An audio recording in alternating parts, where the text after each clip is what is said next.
Student, I am faculty of Sandipani Higher Secondary School. In last class, we discussed chapter number 5 of Democratic Politics books. The chapter name is Democratic Rights. हमने जो ये chapter है वो किस पे है, हमारा किस पे बेस्ड है, डेमोक्रेटिक राइट्स पे बेस्ड है. हम इसमें पढ़ रहे हैं डेमोक्रेसी प्लस उसके राइट्स. हमें जो है कॉन्स्टिट्यूशन ने कौन कौन से अधिकार दिए हैं वो. So in last class we discuss that fundamental right. हम जो फंडामेंटल राइट्स थे हमारे वो क्या कर चुके थे, डिस्कस कर चुके थे. फंडामेंटल राइट में जो हमारा फर्स्ट राइट था means right to equality, half we discuss. Now we will continue this right to equality. अब हम क्या कंटिन्यू करेंगे, राइट टू इक्वलिटी को कंटिन्यू करेंगे. जैसे कि हमने देखा था राइट टू इक्वलिटी मतलब क्या होता है, समानता का अधिकार. मतलब जो भी व्यक्ति है, जो भी सभी को क्या है, समानता का अधिकार है, ये हम देख चुके थे. अब हम यदि देखें कि same principle that applies the public, यदि कोई पब्लिक जैसे कि जो जॉब सेक्टर होता है, जो सर्विस सेक्टर होता है, वहाँ पे यदि कोई व्यक्ति जॉब कर रहा है, सर्विस कर रहा है, तो वहाँ पे भी जो उसके अधिकार होते हैं वो क्या होते हैं, सेम होते हैं. सभी को इक्वल अपॉर्चुनिटी मिलती है, चाहे वो कोई भी मैटर हो, किसी भी प्रकार का कोई भी एम्प्लॉयमेंट हो या कोई बिजनेस हो, तो सभी को क्या होता है, अधिकार सेम मिलते हैं. That no citizen shall be discriminated against the met eligible employment on the ground. अब यदि कोई रोजगार, कोई भी व्यक्ति एम्प्लॉयमेंट में है, रोजगार कर रहा है, जॉब कर रहा है, तो कोई अनदर व्यक्ति उसको किसी भी प्रकार से रोक टोक नहीं कर सकता है. It is different thing. मतलब ऐसा नहीं बोल सकता है कि आप कास्ट के आधार पर जॉब नहीं कर सकते हो, या फिर आप रिलीजन के आधार पर जॉब नहीं कर सकते हो, या फिर किसी और कारण से आप जॉब नहीं कर सकते हो. जैसे कि हमने चैप्टर नंबर 4 में क्या पढ़ा था, हमने ये पढ़ा था कि जो हमारी सरकार है, government has provided reservation for scheduled caste and the scheduled tribes और कुछ backward class, other backward classes. जो हमारी सरकार है उन्होंने भी क्या किया है, आरक्षित करी है सीटें. किस किस के लिए सीटें आरक्षण करके रखी है उन्होंने, जो हमारी शेड्यूल्ड ट्राइब होती है, मतलब अनुसूचित जाति, शेड्यूल्ड कास्ट मतलब अनुसूचित जाति, शेड्यूल्ड ट्राइब्स मतलब अनुसूचित जो जनजाति होती है वो, और कुछ पिछड़ा वर्ग मतलब अन्य बैकवर्ड क्लासेस के लिए. उसी के साथ यहाँ पे जो रिजर्वेशन मिलता है वो वुमेन्स को भी मिलता है, और जो हैंडीकैप्ड पीपल होते हैं, मतलब कि जो थोड़ा अपंग होते हैं, उनको भी यहाँ पे रिजर्वेशन दिया जाता है. क्यों, इसीलिए भी दिया जाता है कि are the reservation against the right of equality. ये क्या रिजर्वेशन मतलब ऐसा नहीं होना चाहिए कि आप निम्न जाति वालों को नौकरी नहीं मिल रही है, या फिर कोई हैंडीकैप्ड है तो उससे किसी प्रकार का कोई भेदभाव हो रहा है.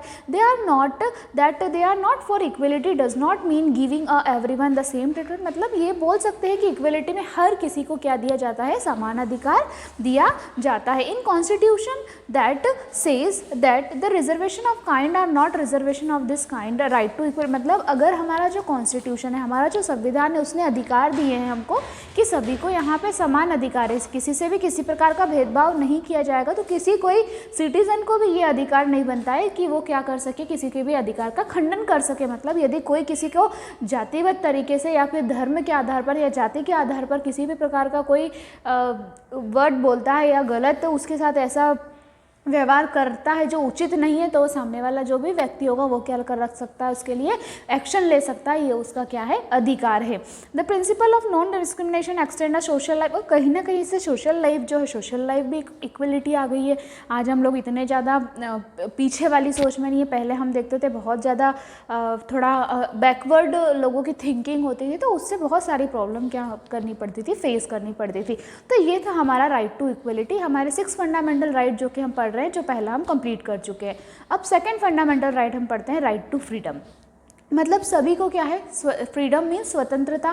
तो सभी को अब क्या है, अगर समानता का अधिकार है तो उसी के साथ सभी को किसका अधिकार है, स्वतंत्रता का भी अधिकार है. मतलब कोई भी व्यक्ति किसी के जोर जबरदस्ती कोई किसी से कुछ नहीं करवा सकता. That means freedom means absence, आप ये बोल सकते हैं अब्सेंस ऑफ कॉन्स्टेंस, या कोई रोक टोक कर रहा है, मतलब उसका ये है कि किसी भी प्रकार की रोक टोक आपके ऊपर नहीं रहेगी. आपके विचार व्यक्त करना चाहते हैं, आप कुछ बोलना चाहते हैं, आप कुछ कहना चाहते हैं, आप कुछ करना चाहते हैं, तो आप क्या है, फ्री है. उसके लिए आपके ऊपर कोई रेस्ट्रिक्शन या कोई भी कॉन्सेंट्स नहीं होगा.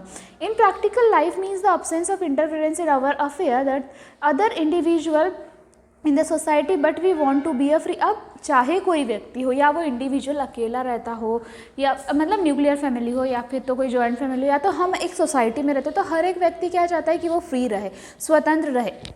ये होता है, रोक टोक होती है, पर वो अलग तरीके से ना हो, डिफरेंट वे में ना हो। That means freedom speech and अब सभी को अधिकार, इंडियन कॉन्स्टिट्यूशन में सिटीजन को राइट क्या दिए गए हैं। अगर आप फ्रीडम की बात करें, स्वतंत्रता की बात करते हैं कि अगर व्यक्ति को स्वतंत्रता का अधिकार है तो वो हमारे संविधान में लिखा है। तो वो क्या क्या लिखा है कि freedom of speech and expression, मतलब हम हमारे विचारों को हम व्यक्त कर सकते हैं, एक्सप्रेस कर सकते हैं, और हमें बोलने का क्या है, पूर्णतः अधिकार है।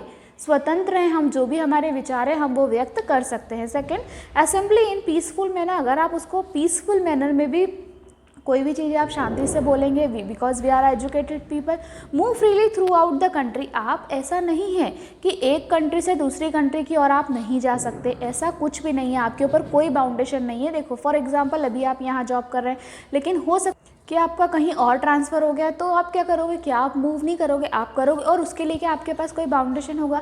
हो सकता है आप किसी कोई आपके यहाँ कंपनी आई है, आप उसमें बैठे हो और आपका सिलेक्शन हो गया और आपका दुबई में अगर आपको प्लेसमेंट मिला है, तो क्या आप नहीं जाओगे, आप जाओगे। मतलब आपका अधिकार है, स्वतंत्रता का अधिकार है कि आप क्या कर सकते हो, आउट भी मूव कर सकते हो, कोई भी अपने देश के बाहर भी आप लोग जा सकते हैं, हम लोग जा सकते हैं। That reside in any part of the country and practice any profession to carry on occupation, trade और बिजनेस। हम किसी भी प्रकार का प्रोफेशन अपना सकते हैं, किसी भी प्रकार का बिजनेस कर सकते हैं, किसी भी प्रकार की जॉब कर सकते हैं जो हमको हमारे लिए सूटेबल लगती है। जैसे कि अगर हम आईटी सेक्टर में जाते हैं तो हम आईटी सेक्टर में जा सकते हैं, यदि आप बिज़नेस करना चाहते हो तो आप बिज़नेस कर सकते हो, आप डॉक्टर बनना चाहते हो तो कोई आपको ये नहीं बोलेगा कि आप डॉक्टर मत बनो, तो आप आपके ऑक्यूपेशन के लिए भी क्या हो, फ्री हो। ठीक है, ये हमको अधिकार दिए हैं हमारे कॉन्स्टिट्यूशन ने, हमारे संविधान ने। You should remember that every citizen has right to all this citizen. अब आपको ये ध्यान रखना है, हमेशा ये ध्यान रखना चाहिए हमको कि हमारे पास स्वतंत्रता का अधिकार है जो कि हमारे संविधान के द्वारा हमको मिला है, इसलिए हमारी स्वतंत्रता का खंडन कोई भी व्यक्ति नहीं कर सकता है। This means that you can not exercise your freedom in such that manner that violates other right to freedom. अब जब एक बात और हमें ध्यान रखना चाहिए, अगर हमें संविधान ने स्वतंत्रता का अधिकार दिया है तो हमें जो स्वतंत्रता का अधिकार का पालन हम करते हैं वो सही रास्ते में करना चाहिए, सही वे में करना चाहिए, उसको गलत वे में हमको यूज़ नहीं करना चाहिए। ठीक है, you are free to everything which insures want to. ऐसा मतलब नहीं है कि आप किसी को मारने के लिए फ्री हो, या आप किसी को कुछ भी कर सकते हो, या आप किसी को नुकसान पहुंचा सकते हो। Means freedom is not a unlimited license to do what do wants. Freedom कोई ऐसा लाइसेंस नहीं है कि जिसके द्वारा आप जो चाहे वो कर सकते हो। ठीक है, फ्रीडम है तो आप उसको एक सीमित क्षेत्र में ही यूज़ करेंगे। Accordingly the government can impose certain reasonable restriction of our freedom in the larger interest on the society. तो कहीं ना कहीं गवर्नमेंट के रेस्ट्रिक्शन भी इसलिए कारण से हमारी फ्रीडम पे लगाए गए हैं। अब हम बात करें freedom of speech and expression, जो हमारा क्या है। अगर आप ये हम देख रहे हैं अभी राइट टू फ्रीडम देख रहे हैं, तो पहला हम इसमें एक पॉइंट देखे थे कि freedom to right speech and expression, मतलब कि हमें बोलने का और हमारे विचारों को व्यक्त करने का पूरा पूरा पूरा अधिकार है। कैसे अधिकार है कि it is one of the essential feature. एक ये अगर आप डेमोक्रेसी की बात करते हैं तो ये बहुत ही इसेंशियल, बहुत ही ज़रूरी फीचर है, बहुत ही ज़रूरी विशेषता है एक प्रकार की, क्योंकि अपनी जो आइडिया है, ठीक है, our idea that and personality developed only when we are able to free communicate. हम अपने आप को कब डेवलप कर सकते हैं, हमारी थिंकिंग स्किल कब डेवलप कर सकते हैं, तब डेवलप कर सकते हैं जब हम कुछ बोलने के लिए फ्री हों, हम हमारे विचार व्यक्त करने के लिए फ्री हो। हमको आता बहुत कुछ है पर हम बोल ही नहीं पाएंगे तो हम अपने आप को कैसे साबित कर पाएंगे। सो कहीं ना कहीं दैट हम ये बोल सकते हैं कि ये बहुत ज़्यादा क्या हो जाता है, ज़रूरी हो जाता है। यू में अगर आप डिसएग्री होते हैं with the policy of government और एक्टिविटीज़ और एसोसिएशन तो भी आप बोल सकते हैं। अगर आपको कोई क्रिटिसाइज, कोई आपको परेशान कर रहा है तो भी आप बोल सकते हैं। अगर आप पब्लिक में बोलना चाहते हैं तो आप बोल सकते हैं। यदि आप आपके जो विचार है पैम्पलेट से व्यक्त करना चाहते हैं, मैगजीन से व्यक्त करना चाहते हैं, न्यूज़पेपर मीडिया यूज़ करना चाहते हैं तो भी आप फ्री है। You can do it through the painting, poetry. अगर आप इसमें इंटरेस्ट नहीं, आप पेंटिंग करना चाहते हैं, पोइट्री करना चाहते हैं, आप सॉन्ग गाना चाहते हैं तो भी आप फ्री है। That however you can not use the freedom to investigate violence against other. तो आप आपकी फ्रीडम का यूज़ करें पर किसी के मतलब आप देश में हिंसा मत फैलाओ आपके बोलने से। ऐसी हम बोलते हैं ना कि वाणी जो होती है वो एक बहुत ही ज़्यादा महत्वपूर्ण होती है। मतलब ऐसी वाणी बोलिए मन का आपा खोए औरन को शीतल करे आप शीतल बोले। अगर आप बोलना चाहते हैं तो हमेशा ऐसा बोलिए कि उसमें देश हित के लिए काम हो। कभी भी ऐसा कार्य मत करिए जिससे हमारे देश हमारे समाज को क्या हो, नुकसान हो। ठीक है, तो कहीं ना कहीं जब सरकार जो है, हमारी सरकार भी क्या है, हमारा इसमें सपोर्ट करती है। क्यों सपोर्ट करती है? क्यों? क्योंकि हमारे कॉन्स्टिट्यूशन ने हमको अधिकार दिए हैं, पर अधिकार क्यों दिए हैं कि आप उसका गलत उपयोग ना करें। Then neither you can use a defame other, आप किसी के लिए भी इस अधिकार का गलत यूज़ नहीं करेंगे। सिटीजन हैव, अब उसके बाद स्पीच वाला हो गया। अब जो सेकंड हमने इसमें पॉइंट देखा था, एक एसेंशियल पॉइंट देखा था राइट टू फ्रीडम में, वो था citizen have freedom to hold meeting, procession, rallies and demonstration of any issue. Citizen को ये भी अधिकार है, वो उसके लिए फ्री है कि वो कोई मीटिंग कर सकता है, हम लोग कर सकते हैं, मीटिंग कर सकते हैं, कोई प्रोसेशन निकाल सकते हैं, कोई रैली निकाल सकते हैं, जो भी कोई भी इशू रहा हो उसके ऊपर। So they may want to discuss problem, यदि कोई प्रॉब्लम आ रही है, कोई समस्या आ रही है, तो हम उसको बैठ के सॉल्व करें, हमारे आइडिया को एक्सचेंज करें, हमारे व्यूज़ हम आपस में शेयर करें कि हम इसको कैसे सॉल्व कर सकते हैं। जो भी उसका सपोर्ट टू अ कॉज रहेगा और कुछ पब्लिक सपोर्ट रहेगा वो हम ले सकते हैं, या तो फिर अपन वोट ले सकते हैं, वोटिंग कर सकते हैं कि इसका सोल्यूशन क्या होगा। तो ये सब करके हम क्या बनाते हैं, एक पीसफुल इन्वायरमेंट बना सकते हैं, मतलब शांतिपूर्वक हम क्या कर सकते हैं, जो भी इशू है, जो भी प्रॉब्लम हमारे सामने आ रही है, हम उसको क्या करते हैं, सॉर्ट आउट कर सकते हैं। A citizen we have to freedom to travel to any part of the country.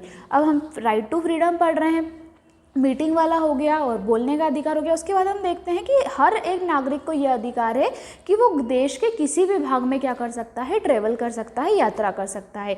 We are free to reside a settle, और सेटल भी हो सकते हैं, हमारे ऊपर इस प्रकार का कोई बाउंडेशन नहीं है। यदि अब हमारी जॉब है, हम कहीं और जॉब लग गई, तो क्या हम वहाँ नहीं सेटल हो सकते? सेटल हो सकते हैं, हमारे ऊपर कोई बाउंडेशन नहीं है।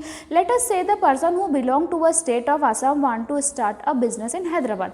अब फॉर एग्जाम्पल ले लिया, एक व्यक्ति जो कि असम में रहता है, वो चाहता है कि मुझे बिजनेस स्टार्ट करना है, पर मेरा बिजनेस कहाँ चलेगा, हैदराबाद में चलेगा। तो अब वो क्या करेगा, ही मे नॉट इवन सीन, अब उसने नहीं देखा होगा, लेकिन फिर भी वो क्या करेगा, the citizen of India has right to set up the base of their. But जो अगर वो भारत का नागरिक है, उसको अधिकार है कि वो वहाँ जाकर क्या कर सकता है, रह सकता है।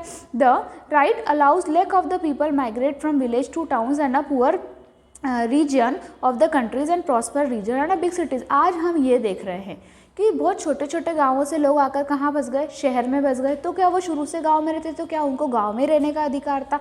ऐसा नहीं है, उनको अधिकार दिया गया था, उनको संविधान ने अधिकार दिया है कि आप कहीं पे भी मूव कर सकते हो। The constitution says that no person can be deprive of the life और पर्सनल। अब ये भी लोगों को ये इतना अधिकार नहीं होता है कि कोई किसी की पर्सनल लाइफ में इंटरफेयर करे या किसी को कोई पर्सनल तरीके से परेशान करे। According to the procedure establish the law, जो भी लॉ बना है, नियम बना है, उसको आप फॉलो कर सकते हैं, पर आप किसी को भी पर्सनली परेशान नहीं कर सकते हैं। That it means that no person can be killed unless the court has order the death sentence. अब ऐसा तो होता नहीं है और करना भी नहीं चाहिए कि आप अननेसेसरी किसी को मार दो या अननेसेसरी आप किसी को परेशान करो। It also means that arrest और that's any citizen unless has a proper legal justification. अब यदि आपने कुछ ऐसा काम कर दिया, आप फ्री हो, आप बोल रहे हो आज़ाद हो, तो क्या आपके ऊपर लीगल एक्शन लिया जाएगा? ये भी हमारे कॉन्स्टिट्यूशन में लिखा है कि अगर आप गलत करेंगे तो आपको सज़ा भी मिलेगी। तो आपको क्या करना है, हमेशा सही करना है। अब even they have to follow कुछ प्रोसीजर्स जो कि हमें फॉलो करना चाहिए। या अ पर्सन हो, जैसे कि अगर किसी भी कोई पर्सन हो, वो अरेस्ट कर लिया गया है, कस्टडी में ले लिया गया है, so will have to be inform the reason for a such arrest और डिटेंशन।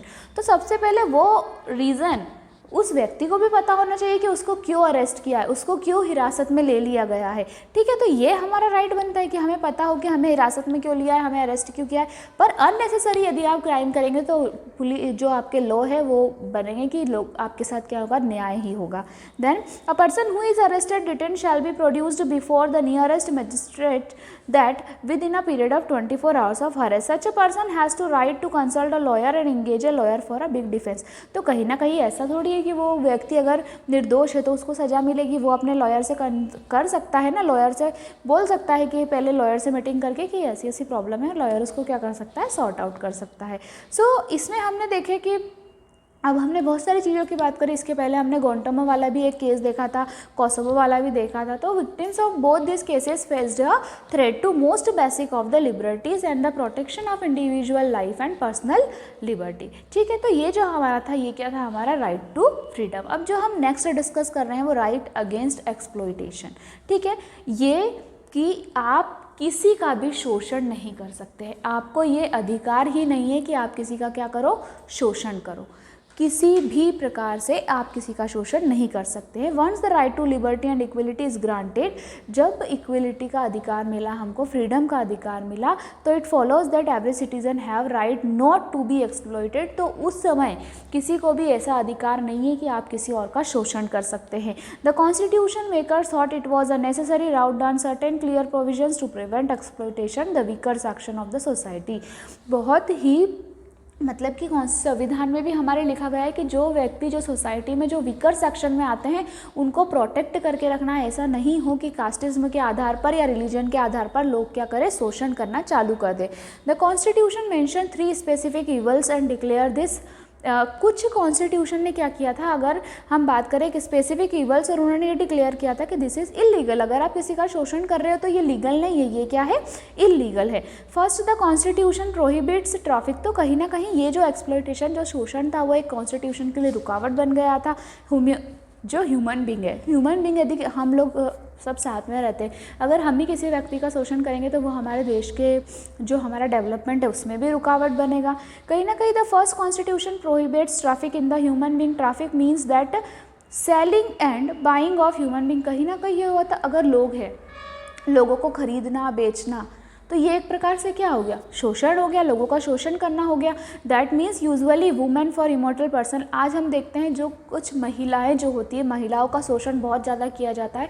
महिलाओं का आप जब बहुत सारे ऐसे बहुत गंदे केस देखते हैं हम कि महिलाओं को खरीदा जाता है और बेचा जाता है, तो ये क्या हो गया, शोषण हो गया। ये बहुत बुरे तरीके से मतलब व्यवहार किया जा सकता है। तो ये कॉन्स्टिट्यूशन ने पूरी तरीके से मतलब इस पर प्रोहिबिटेड, इस पर बिल्कुल उन्होंने रोक लगाई है। और एक रोक ये लगाई कि कोई भी बच्चा हो, वो 14 साल की उम्र, मतलब दैट कोई भी बच्चा, और constitution prohibited the force labour, बच्चा काम नहीं करेगा। और अगर बच्चे भीख मांगते हुए दिखे किसी भी फॉर्म में, तो इसको भी उन्होंने पूरी तरीके से रोक लगाई है। Begar is the practice where the worker is forced to render service. Begar मतलब अब बच्चों को भिखारी, कुछ लोग ऐसे होते हैं जो बच्चों को किडनैप कर लेते हैं, उनसे जान करके नहीं आप लोग क्या करो, तो इसको भी हमारे कॉन्स्टिट्यूशन में क्या करके रखा है, प्रोहिबिटेड करके रखा गया है ना।